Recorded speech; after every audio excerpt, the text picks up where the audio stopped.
Hey there folks, how's it going? Putting together a whole Sunday lunch at home.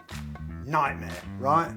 Fitting everything in the oven, getting the timing right so it's ready to serve together, keeping track of all those individual bits is super easy when you've got a commercial kitchen with all the trimmings, but it can be a real challenge when you've only got the one oven and no brigade to do the heavy lifting. We've looked at all the individual bits before on this channel, but today, with winter drawing closer and roast dinner very much back on the menu, we're going to take a look at my go-to routine for putting together an epic Sunday lunch with no stress, no fuss, just fantastic flavour for all the family at a fraction of the price of your local gastropub. So let's go!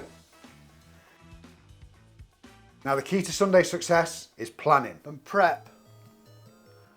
And prep. Planning and prep. And efficiency. And efficiency. Planning, prep and efficiency. Thank you. Everything here revolves around the centrepiece, which today is going to be roast beef, but the same technique works whatever you're doing.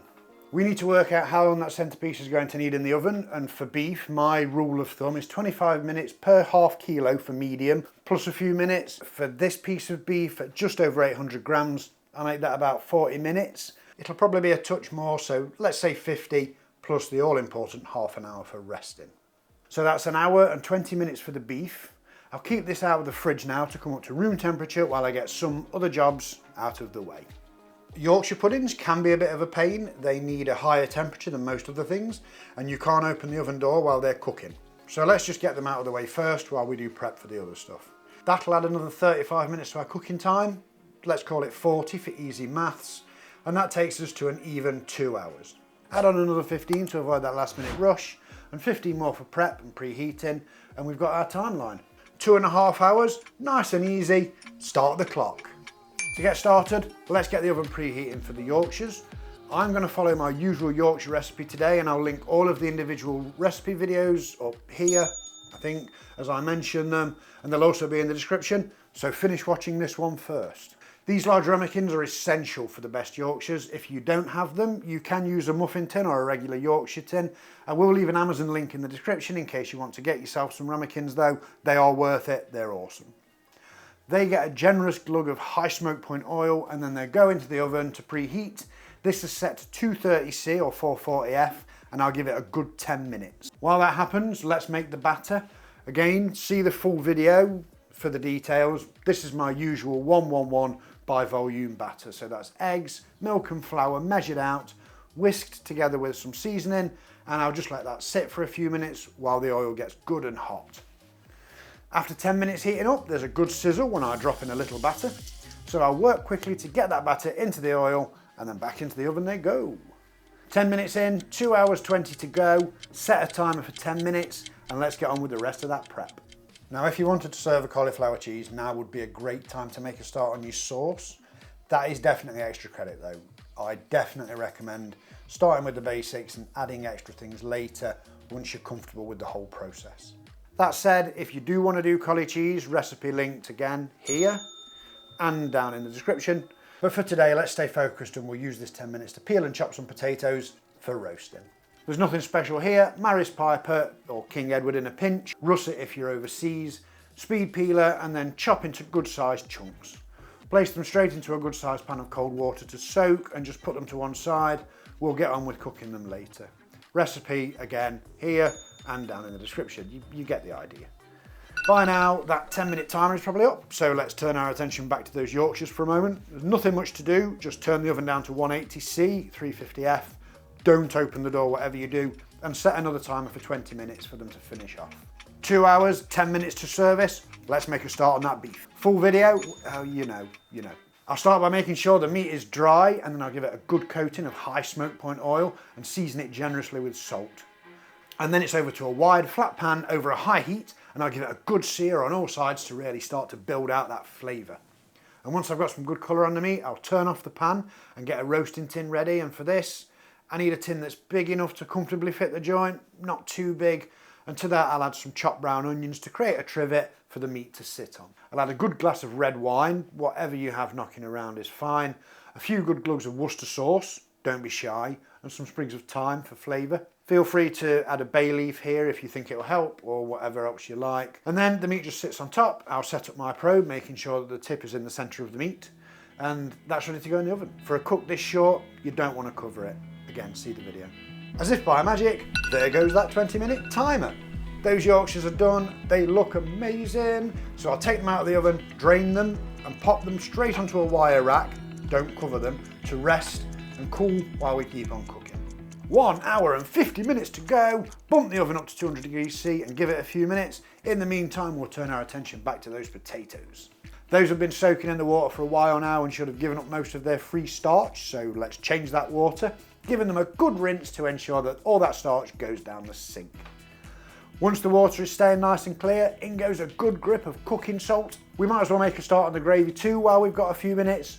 Watch the roast beef video after this one to get the full recipe, but really, all we need to do is get 500 ml of good quality stock.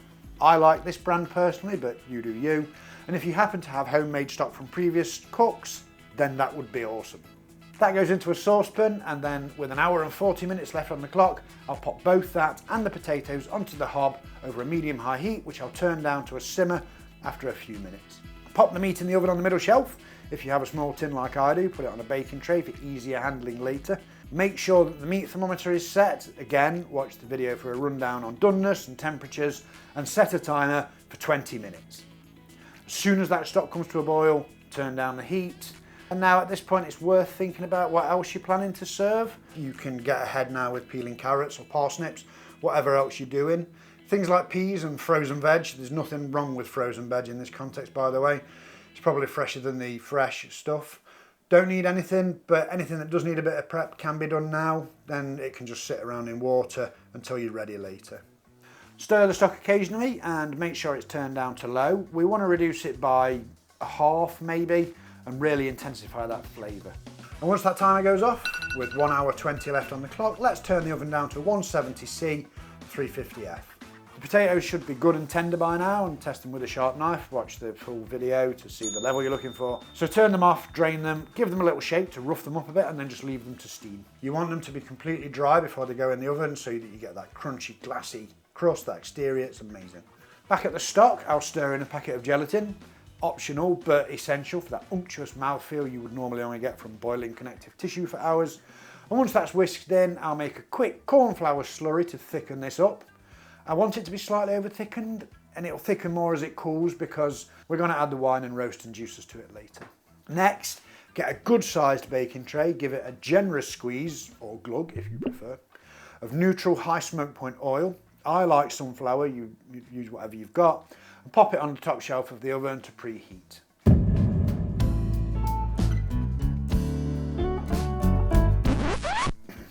That done, set it aside and grab a quick coffee or small glass of wine if you're feeling cheeky, and let those potatoes steam for 20 minutes or so. 1 hour left on the clock. Pull that baking tray out of the oven, and working quickly, you can pop the tray over the hob if you like, but do be careful. Spread the potatoes onto it, turn to coat in the oil, and season them well with some salt and pepper as you go. That goes back in on the top shelf of the oven, and then just have a quick look at that thermometer to see where your meat is at. It should be approaching your desired doneness by now, but probably won't quite be there yet. I'm looking for 63 degrees C for medium, remembering that it will carry over a little bit after it comes out. Again, full details in the main video. We're just waiting for that thermometer to tell us that the meat is done now, so it's time to chill out a bit. If you're doing mashed potatoes, then now would be a great time to make a start on those. The video linked here has a recipe for them if you want them. But other than that, we've not got a lot to do right now. However, once that thermometer hits your target temperature, pop the reduced stock back over a low heat, wrap the meat tightly in foil and pop it on a plate to rest, then stir the wine and roasting juices into that gravy. You'll want to bump the oven temperature up a bit at this point too, go for 190C or 380F. Bring that gravy back to a light simmer, stirring it all the time, and then check for seasoning. Adjust until you're happy, and then just turn off the heat, pop on a lid, and leave it alone. Now, ovens and environments vary, so there's probably about 40 minutes left on the clock at this point. No worries if it's a little more or less, we can afford to be flexible from here on in. The meat will only improve with more resting, and our limiting factor now is those roast potatoes. Whatever time we've got left on the clock is their time, everything else needs to fit in with them. So give those a little turn once or twice during cooking just to get them nice and even, and while they finish off, you can get any other vegetables sorted. Whatever you're doing, time it to finish 5 minutes before the end of the main cooking time. This will help ensure that you don't have a mad rush at the end. For most vegetables, you can steam them or start them off in already boiling water for better speed. And of course, if you've got steamed fresh vegetables to do in the microwave, just follow the pack instructions.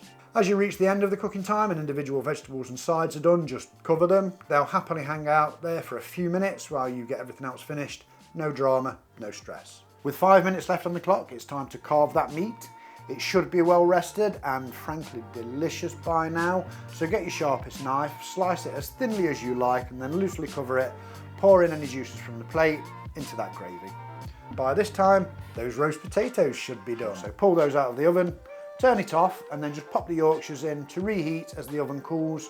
They'll only need 5 minutes or so. Remove the roast from the tin and the oil, immediately popping them into a bowl lined with a bit of kitchen paper to serve.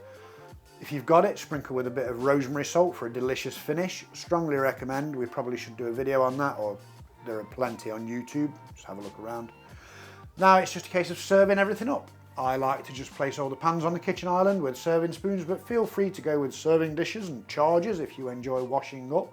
Let everyone help themselves to whatever bits they want and make sure everyone gets a good helping of that beautiful gravy. It not only adds flavour and lubrication, but it is also the secret to getting away with the slightly laissez-faire serving style that we've gone with today. And there you have it, folks, a fantastic Great British Sunday lunch in a couple of hours without the fuss and the drama that usually goes with it. Give the gastropub a miss this weekend and try this instead. You will not be disappointed. Links on screen right now to the full recipes for all the individual bits. Catch you next time.